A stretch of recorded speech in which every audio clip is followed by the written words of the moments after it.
Imagine you've booked the perfect vacation to Los Angeles, ready to enjoy the sunny beaches and vibrant city life. But just as your plane is about to land, you look out the window and instead of the iconic urban sprawl, you see water stretching for miles. It's not the ocean, it's a vast, newly formed lake swallowing up the land. Sounds unbelievable, right?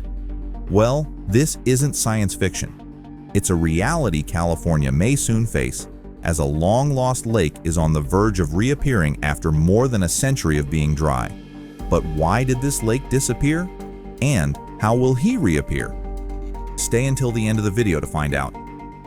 The lake in question is Tulare Lake, once the largest freshwater lake west of the Mississippi River. In the late 19th century, this massive lake stretched over 800 square miles, a size rivaling some of the largest bodies of water in North America. Located in California's Central Valley, the lake was fed by runoff from the nearby Sierra Nevada mountains. For thousands of years, Tulare Lake was a thriving ecosystem, supporting vast wetlands, wildlife, and the indigenous people who lived off its bounty. But by the late 1800s, Tulare Lake vanished, leaving behind fertile farmland that became one of the most productive agricultural regions in the world. The transformation from lake to farmland wasn't accidental. It was engineered by settlers and farmers, eager to use the lake's water for irrigation. As California's agricultural industry boomed, canals, levees, and dams were built to divert water away from Tulare Lake and onto the crops that now dominate the region. The lake bed, which had been home to diverse ecosystems, was drained dry. By 1895, Tulare Lake was all but gone, and it stayed that way for over a century. But in 2023, something unexpected started to happen. After years of drought, California experienced an unusually wet winter, with record-breaking rainfall and heavy snowmelt in the Sierra Nevada. As the snowpack melted, water began to flow back into the basin where Tulare Lake once stood, overwhelming the levees and flood control systems that had kept the lake at bay for so long. Farmers and residents in the Central Valley found themselves scrambling to manage the rising water levels, but it soon became clear that Tulare Lake was making a comeback. So, how did we get here? To understand the reemergence of Tulare Lake, we need to delve into the history of how it disappeared in the first place. For thousands of years, the lake ebbed and flowed with the seasons, expanding during wet years and shrinking during dry ones.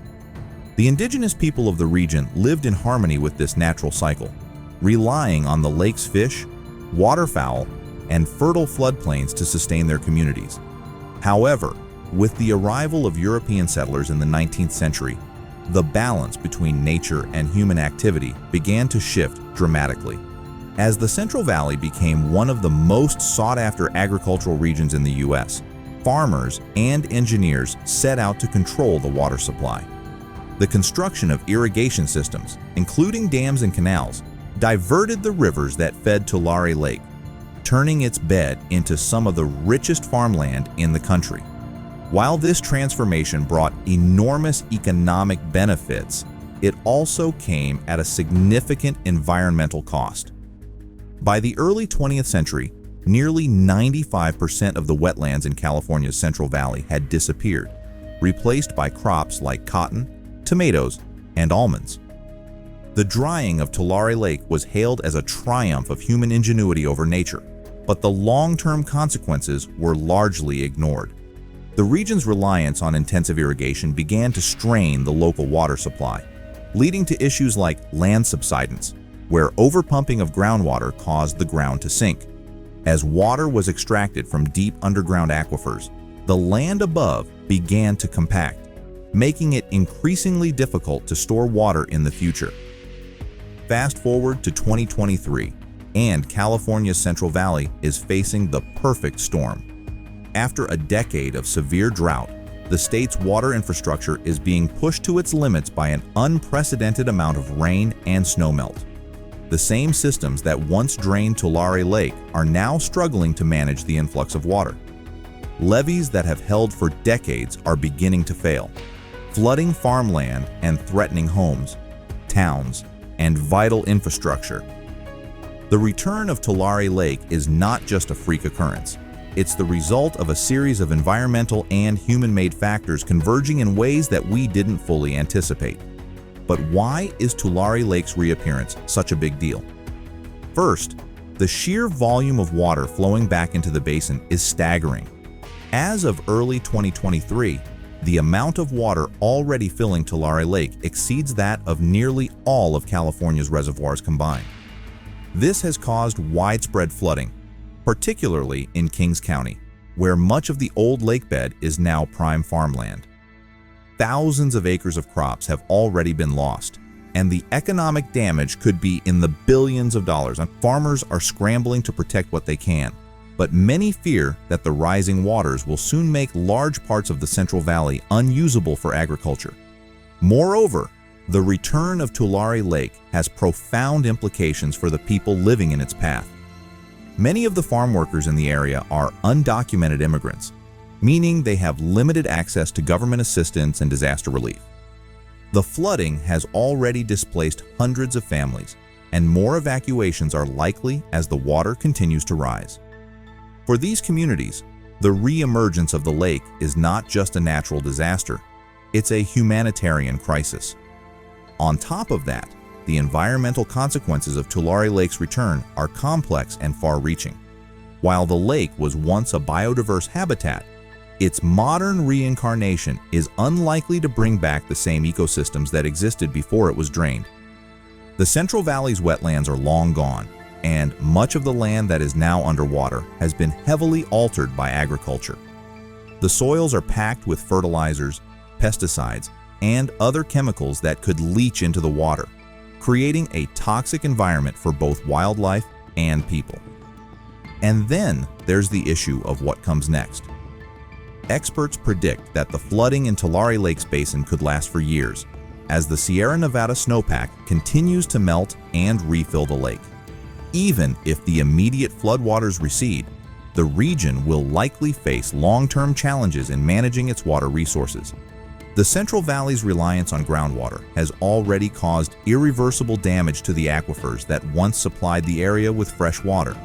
Without a sustainable plan for water use, the region risks further environmental degradation, including more severe floods and droughts in the future.